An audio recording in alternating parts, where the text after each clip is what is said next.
시편 64편입니다. 사랑하는 하나님, 어린 마음으로 힘겹게 살아가는 소년, 소녀 가장이 있습니다. 어릴 때부터 후천적인 사고로 장애인이 되어서 탄식하며 사는 사람도 있습니다. 자기 고향을 떠나 경제적인 성공의 꿈을 꾸며 이 땅에 사는 외국인 노동자들도 있습니다. 정치적인 이유로 경제적인 여건 때문에 종교적인 신앙의 자유를 상실하고 고문과 핍박을 당하고 죽음의 시면으로 내몰리는 사람들도 있습니다. 지금도 가난과 억압 속에서 생존권의 위협을 받으며 두려워 떨면서 사는 북녘의 백성들이 있습니다. 고난과 역경 속에 빠진 사람들을 불쌍히 여기는 마음을 우리에게 주옵소서. 그들을 기억하며 중보 기도하오니 우리의 기도의 영역을 넓혀 주옵소서. 아멘. 시편 64편은 악인의 모습이 어떠한가를 우리들에게 보여주고 있습니다. 악인의 모습의 핵심은 바로 그런 마음의 상태로부터 오는 것입니다. 우리가 악을 행한다, 거짓말을 말한다, 불의를 행한다, 우리가 교만해진다, 우리가 다른 사람을 험담한다, 이 모든 것에 이 기초가 있는데 이 심리적, 정신적인 그 마음 상태가 있습니다. 악을 행할 때 누가 우리를 보랴? 하나님도 우리를 못 볼걸? 하나님도 내 생각을 모를걸? 하나님도 우리의 음모를 하나님도 타취하지 못할걸? 하는 이 마음이 우리가 갖고 있는 모든 삶의 악을 행하는 그 근저에 그 뿌리처럼 놓여져 있습니다. 내가 잠깐 나쁜 짓을 하는데 누가 알랴? 내가 어쩌다가 거짓말을 했는데 이건 누가 알랴? 내가 좀 교만해졌기로서니 내 교만을 누가 눈치채랴?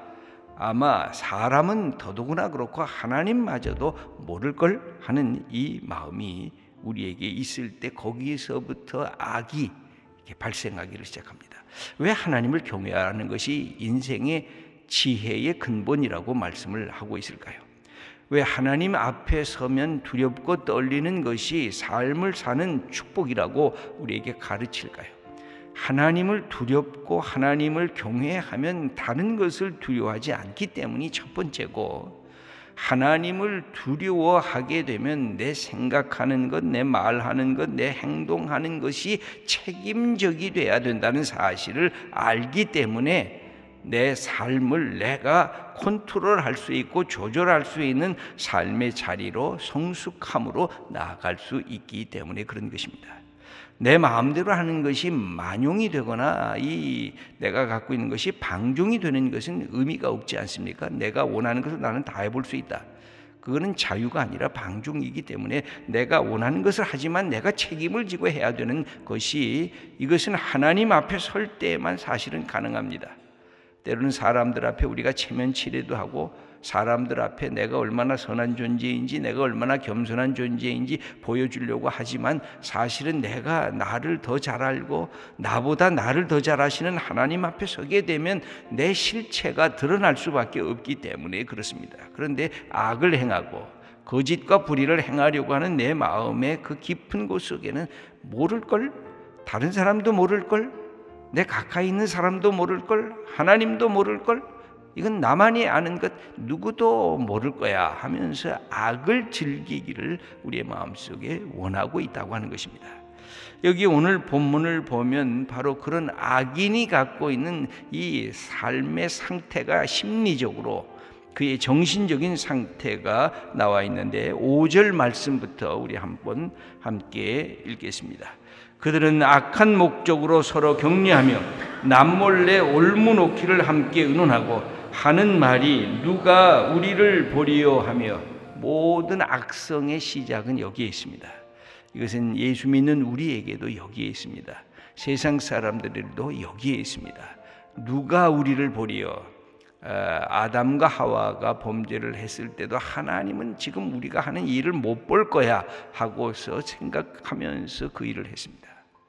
악한 것의 특징은 우리가 왜 어둡게 하면은 죄의 범죄율이 높아질까요? 왜 환하게 하면 범죄율이 떨어질까요? 누군가가 볼 수 있다고 하고 있기 때문에. 왜 사람들 앞에서는 우리가 범죄하기가 쉽지가 않을까요? 다른 사람들이 어떻게 보느냐에 내가 책임을 져야 되기 때문에. 그런데 우리가 홀로 있고 어두워지고 다른 사람이 안 본다 그러면 내가 갖고 있는 내 속에 악한 생각들이 사탄의 유혹과 더불어서 이게 움직이기 시작하는 것입니다. 그래서 우리를 몰아가고 있는 것입니다. 네가 악을 행해도 아무도 모를 거야. 네가 완악해지고 네가 못돼도 사람들이 너에게 간섭하지 않을 거야 라는 이 마음이 우리의 삶을 무너뜨리게 하는 것입니다. 이 악한 이 행위의 특성은 아무도 모를 걸, 이것은 누구도 모를 거야, 하나님도 모를 걸 하는 이 마음이 서로 이 악을 만들기를 원하고 있는데, 여기에 보면 이 악의 특징은 음모입니다. 악의 특징은 비밀스럽게 음모하고 계획하고 그렇게 하는 것입니다. 한번 2절 말씀을 읽어보겠습니다. 주는 악을 꾀하는 자들의 음모에서 나를 숨겨주시고 악을 행하는 자들의 소동에서 나를 감추어 주소서.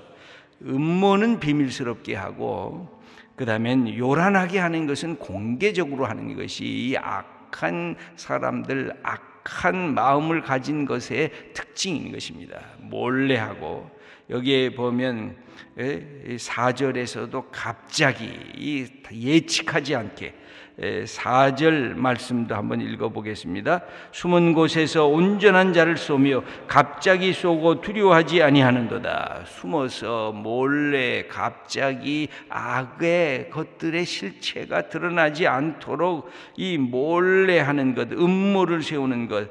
그래서 여기 이 모든 것이 꾸미는 것. 여기 6절 말씀도 한번 읽어보겠습니다. 그들은 죄악을 꾸미며 이르기를 우리가 묘책을 찾았다 하나니 각 사람의 속뜻과 마음이 깊도다.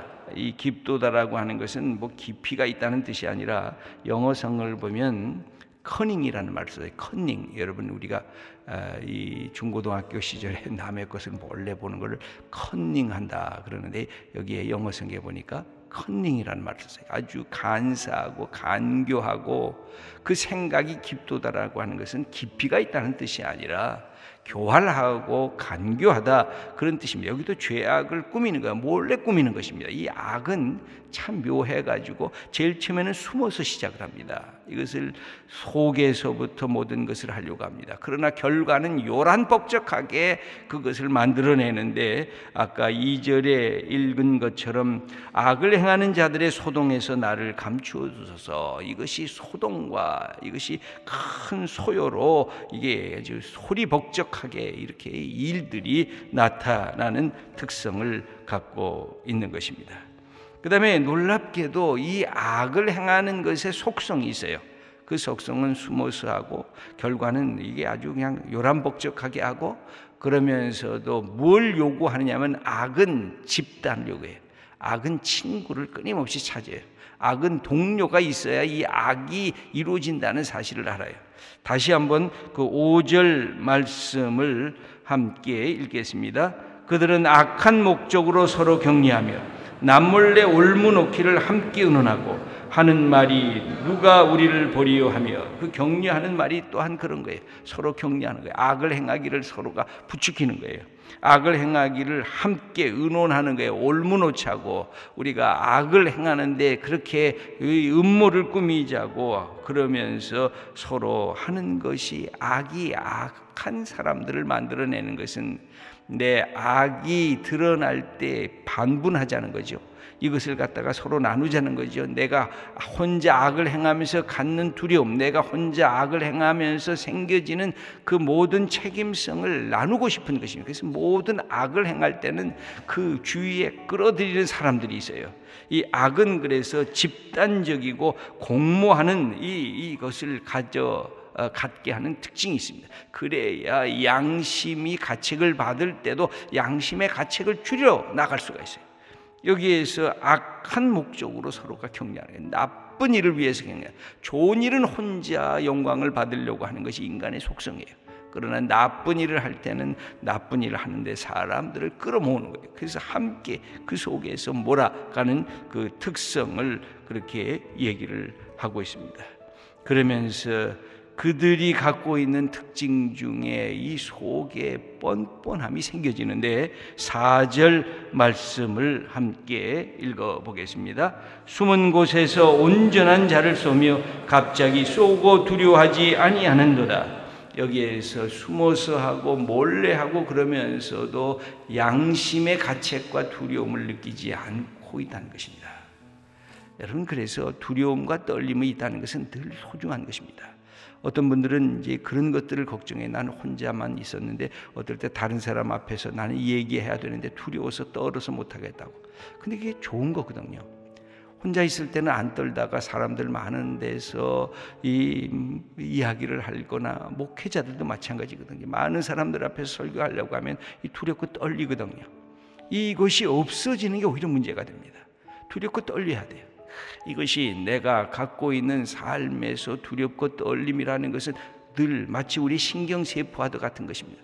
뜨거운 데 되면 뜨거워 그래야 되고 얼음장에 갔다가 되면 차고 이래야 이게 건강한 몸이거든요. 이게 반응을 한다는 거거든요. 우리의 삶에서 우리가 갖고 있는 내 삶의 달라짐에 대해서 반응을 할 줄 알아야 되는데 이 반응을 잃어버리게 되면 나병 환자처럼 내 몸이 문드러지기 시작하잖아요. 뜨거운 데 손을 대거나 차가운 데 손을 대도 이게 감각이 없어지면 이게 건강한 손과 발이 아니지 않습니까?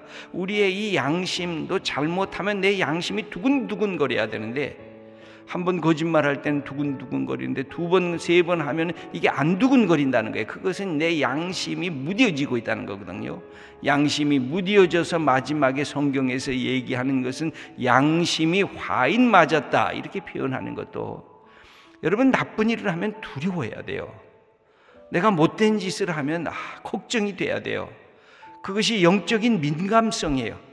나는 나쁜 짓 하는데도 나는 호기롭다. 그러면 그것은 영적으로 사망 선고를 받은 거예요. 그런 점에서 두려움이 없다고 하는 것이 좋은 것이 아니라 두려움이 있는 것이 좋은 거예요. 그런데 성경은 그 두려움을 하나님에게만 두려워하고 다른 것을 두려워하지 말라고 용기를 주는 거예요.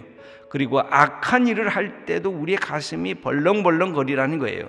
그런데 그렇지 못하면 내 영적인 상태가 지금 위험하다는 얘기죠. 그런데 악인들의 특색은 남을 무너뜨리고 남에게 악한 짓을 하고 거짓과 불의를 행해도 이 마음에 두려움이 없다는 거예요. 이 벌렁거림이 없다는 거예요. 그것이 악이라는 거예요. 그러니까 그 악을 반복해서 하게 되고 악을 습관처럼 하게 되고 악 속에 나를 몰아들어가도 그냥 거기에서 멈춰서는 위기가 발생한다는 거예요. 여기에 이 악인들이 갖고 있는 특징은 아무도 안 본다는 거예요. 여러분, 시편 11절에도 보면 하나님이 잊으셨고 그 얼굴을 가리우셨으니 영원히 보지 아니하시리로다 라는 이런 말들이 있어요. 우리가 하나님을 잊어먹을 때 하나님이 나를 안 볼 거야 하고 나를 떠나갔다고 생각하고 내 마음대로 하려고 하는 그런 마음이 있어요.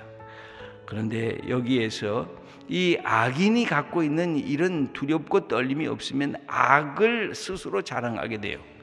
악을 뽐내게 돼요. 악 속에 빠져들어가는 자만한 모습이 있는데 다시 6절 말씀을 읽겠습니다. 그들은 죄악을 꾸미며 이르기를 우리가 묘책을 찾았다 하나니 각 사람과의 속뜻과 마음이 깊도다. 우리가 묘책을 찾았다 그러는 거예요. 내가 이 악을 정말 본때 있게 하는구나 하고 그것을 자랑한다는 거예요. 악을 자랑한다는 거예요. 그 마음은 깊도다. 이 커닝, 이 교활하고 간사하고 왜곡됐다는 거예요. 그렇게 악인이 자랑하게 될 때 이 시인이 이야기하는 거예요. 이 악인들이 그렇게 내게 다가옵니다. 그러니까 이 악의 속성을 이 시인이 얼마나 잘 알고 있는지 몰라요. 악의 속성, 악인들의 그 마음이 어떤 마음으로 악을 행하는지를 오늘 이 시편은 너무 잘 보여주고 있어요. 우리가 악을 행할 때 똑같거든요. 내가 거짓을 행할 때, 남을 무너뜨리려고 할 때, 나 잘난 맛에 살려고 할 때 내 속에도 이 똑같은 마음이 있거든. 누가 안 볼 거야. 내가 이렇게 못된 짓 해도. 그러면서 악을 살금살금 시작을 하거든요. 그리고 누군가가 이 악을 향해서 끌어들이려고 하고 있고, 이런 마음, 그러면서 자기의 이 두려움이 사라지는 이 모습을 그대로 표현하면서 이 시인이 이 속에서 하는 일은 또 한 가지예요. 하나님을 향해서 하나님께 요청하는 거예요. 1절, 2절 말씀을 읽어보겠습니다. 하나님이여, 내가 근심하는 소리를 들으시고 원수의 두려움에서 나의 생명을 보존하소서. 주는 악을 꾀하는 자들의 음모에서 나를 숨겨주시고 악을 행하는 자들의 소동에서 나를 감추어 주소서. 이 시인이 할 수 있는 일은 하나님에 대한 기도예요. 나의 모습을 그대로 아뢰면서 하나님께 하나하나 나를 지켜달라고, 내 생명을 보존해달라고. 원수가 두려움을 갖고 공격하고 협박하면서 내게 달려오는데 그 협박에서부터 나를 좀 건져달라고 하나님 앞에 이게 간절히 간구하고 있는 것입니다. 이 간구는 하나님에 대한 신뢰, 하나님에 대한 사랑, 하나님이 나를 이끌어 주시는 하나님의 자비하심에 대한 이 모든 것들을 하나님 앞에 나아가서 하는 것이기 때문에, 그래서 여기에 역전이 일어나기 시작합니다. 저는 성경을 읽으면서 가장 크게 느끼는 것은 하나님은 인생의 뒤집기를 하세요. 잘난 자들을 끌어내리시고 탄식하고 아파하고 힘들어하는 사람들의 그 간구를 들으셔서 그들을 다시 이렇게 세워주세요. 이 놀랍게도 창세기서부터 계시록까지 끊임없이 하나님의 뒤집기가 있어요. 그래서 뭔가 가졌다는 자들이 교만해지지 않아야 할 이유가 여기에 있어요. 뭔가 없다고 탄식하는 사람들도 아직 우리가 소망이 있다고 생각하는 이유가 여기 있어요. 하나님께서 우리의 삶에 간섭하시고 인생의 뒤집기를 하신다는 거예요. 여기 7절 말씀을 함께 읽겠습니다. 그러나 하나님이 그들을 쏘시리니 그들이 갑자기 화살에 상하리로다. 8절 읽겠습니다. 이러므로 그들이 엎드러지리니 그들의 혀가 그들을 해함이라. 그들을 보는 자가 다 머리를 흔들리로다. 여기 4절을 보면 숨은 곳에서 저들이 화살을 갖고 쏘는데 하나님이 그 화살을 되치게 한다는 거예요. 그래서 오히려 그들을 향해서 화살을 쏘신다는 거예요.